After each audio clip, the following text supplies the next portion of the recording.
2 নং গন্ধকৰৈত সুধাকণ্ঠ ডক্টৰ ভূপেন হাজৰিকাৰ দ্বাদশ মৃত্যুবাৰ্ষিকী উদযাপন।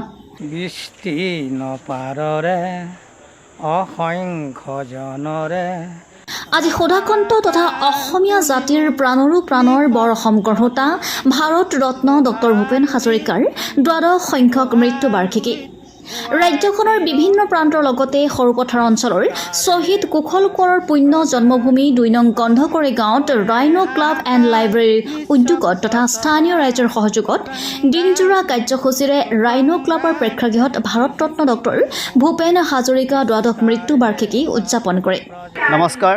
2 নং গন্ধকৰৈ ৰাইনো ক্লাব এণ্ড লাইব্ৰেৰীৰ উদ্যোগত আৰু স্থানীয় ৰাইজৰ সহযোগত ভাৰত ৰত্ন সুধাকণ্ঠ ডক্টৰ ভূপেন হাজৰিকাদেৱৰ দ্বাদশ মৃত্যুবাৰ্ষিকী দিনটো আজি দিনজোৰা কাৰ্যসূচী হিচাপে পালন কৰা হৈছে আৰু উক্ত অনুষ্ঠানৰ লগত লক্ষ্য ৰাখি তেখেতৰ সৃষ্টিৰাজি কণ কণ ছাত্ৰ ছাত্ৰীসকলৰ মাজত প্ৰচাৰ আৰু প্ৰসাৰৰ কাৰণে আৰু ছাত্ৰ ছাত্ৰীসকলৰ বৌদ্ধিক বিকাশৰ কাৰণে প্ৰয়াস কৰা হৈছে আৰু ইয়াত আমাৰ বহুসকল ছাত্ৰ ছাত্ৰীয়ে অংশগ্ৰহণ কৰি পিনে ইয়াত প্ৰতিযোগিতাত অংশগ্ৰহণ কৰিছে আৰু ইয়াৰ জৰিয়তে আমি এই মহান ব্যক্তিজনাৰ যিজনাই নেকি গোটেই বিশ্বতেই অসমৰ নাম উজালাই তুলিছিল তেওঁক সশ্ৰদ্ধ আজি এই দিনটোতেই প্ৰণাম জনাইছোঁ।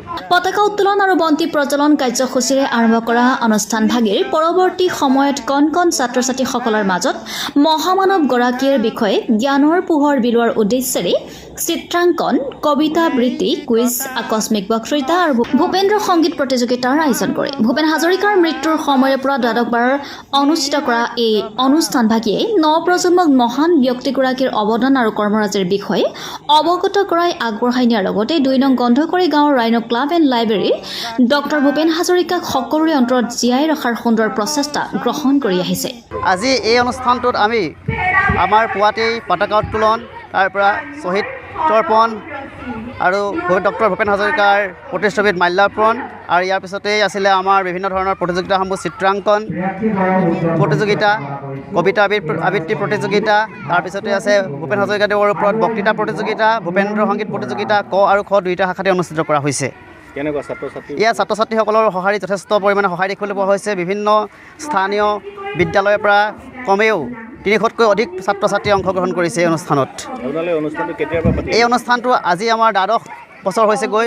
তেখেতৰ যেতিয়াৰ পৰাই শ্ৰদ্ধাঞ্জলি মৃত্যু হৈছে তেতিয়াৰ পৰা পাছৰ পৰাই আমি পাতি আছোঁ।